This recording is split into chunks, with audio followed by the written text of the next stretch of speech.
Bismillahirrahmanirrahim. Assalamualaikum warahmatullahi wabarakatuh. Semoga kebahagiaan, kesejahteraan, dan kemuliaan untuk kita semua.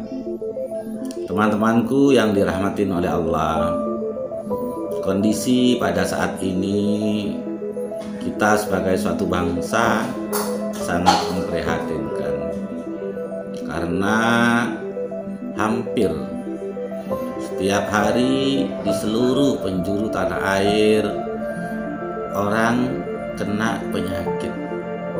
Semakin hari semakin bertambah, dan orang yang meninggal dunia juga semakin hari semakin banyak. Tiap hari kita mendengar orang sakit di televisi, di koran, bahkan di lingkungan sekitar kita tidak lepas daripada orang sakit, orang meninggal dunia. Ini membuat kita prihatin, tapi sebagai bangsa yang besar, orang yang beragama, kita tidak boleh pesimis, kita tidak boleh menyerah. Sebagai yang besar, kita harus yakin bahwa kita akan mampu untuk mengatasi masalah ini. Sebagai orang yang beragama, yang punya Tuhan, kita harus yakin bahwa Allah tidak akan pernah menguji kita di batas kemampuan kita.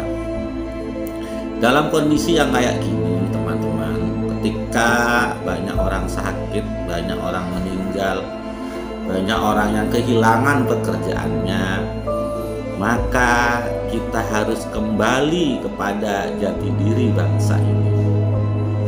Apa jati diri bangsa ini? Bangsa yang selalu bersandar kepada Allah Subhanahu wa Ta'ala. Perjalanan bangsa ini mengajarkan kepada kita 350 tahun nenek moyang kita berjuang terus-menerus dengan Belanda. Tetapi apa, teman-teman? Belanda pergi bukan karena kalah dengan kita, tetapi Allah utus orang-orang Jepang untuk mengusir Belanda dari tanah air kita. Jepang juga begitu. Bangsa kita adalah bangsa yang pantang menyerah. Ketika beliau-beliau berjuang untuk mengusir bangsa Jepang, satu patah tumbuh seribu. Perlawanan terhadap Jepang luar biasa. Tetapi Jepang kalah bukan karena kita, tetapi Jepang kalah karena Allah kirim sekutu Amerika untuk ngebom atom Hiroshima dan Nagasaki, sehingga kita merdeka. Artinya apa, teman-teman? Bahwa memang kita berusaha seoptimal mungkin, kita berjuang seoptimal mungkin, tapi jangan lupa bahwa ada campur tangan Allah. Jati diri bangsa ini adalah menggantungkan kepada Allah, dan para pendiri bangsa ini menyadari itu. Makanya dalam undang-undang disampaikan atas berkat rahmat Allah yang Maha Kuasa.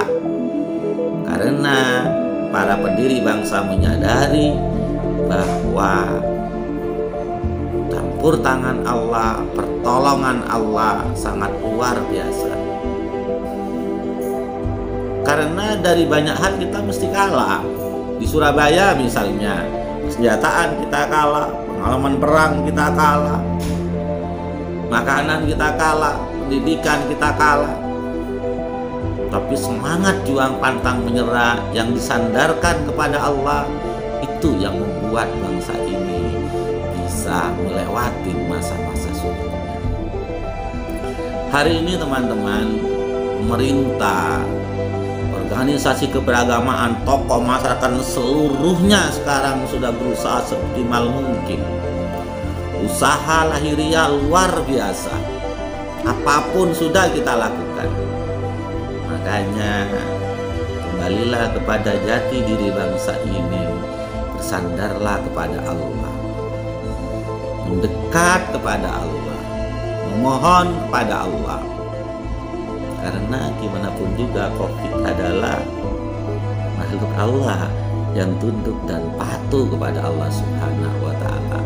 Untuk itu dekatin Allah Subhanahu wa Ta'ala, berdoa kepada Allah Subhanahu wa Ta'ala dengan suatu keyakinan bahwa Allah akan membantu kita, dengan suatu keyakinan bahwa penyakit ini, ujian ini akan segera dapat kita selesaikan dan bahkan akan membuat bangsa ini semakin besar. Teman-teman, usaha sudah kita lakukan dan akan terus kita lakukan. Jaga protokol kesehatan dan jangan lupa dekatkan diri kita kepada Allah Subhanahu wa Ta'ala, karena di sanalah penentu segalanya. Semoga kita diberi kemampuan oleh Allah Subhanahu wa Ta'ala untuk melewati masa-masa sulit dan prihatinkan ini, dan semoga ini membuat kita semakin dekat dengan Allah, dan semoga pertolongan Allah akan cepat datang. Terima kasih. Assalamualaikum warahmatullahi wabarakatuh.